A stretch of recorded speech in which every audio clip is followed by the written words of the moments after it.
Ensuite, une de ces permanences, c'est la laïcité. J'avais posé la question aux Français, elle est revenue dans quelques débats, moi j'en ai entendu à plusieurs reprises parler.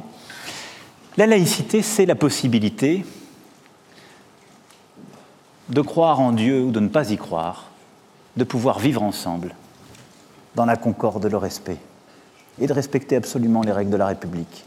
De n'être jamais ennuyé parce que l'on croit, mais de ne jamais imposer dans le champ de la société sa religion, déroger aux règles de la République pour ce faire. À ce titre, la loi de 1905 est notre pilier. Elle est pertinente, elle est le fruit de bataille, elle doit être réaffirmée et pleinement appliquée.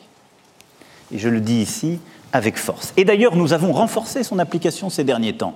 Nous l'avons renforcée en fermant des écoles lorsqu'elles ne respectaient pas les lois de la République, en fermant davantage d'associations ou d'établissements cultuels ou culturels lorsqu'ils ne respectaient pas les règles de la République, au titre même de ce principe ou de l'ordre public ou de la lutte contre le terrorisme. Mais aujourd'hui, nous ne devons pas nous masquer. Quand on parle de laïcité, on ne parle pas vraiment de laïcité. On parle du communautarisme qui s'est installé dans certains quartiers de la République. On parle d'une sécession qui s'est parfois sournoisement installée parce que la République avait déserté ou n'avait pas tenu ses promesses. On parle de gens qui, au nom d'une religion, poursuivent un projet politique, celui d'un islam politique, qui veut faire sécession avec notre République. Et là-dessus, j'ai demandé au gouvernement d'être intraitable.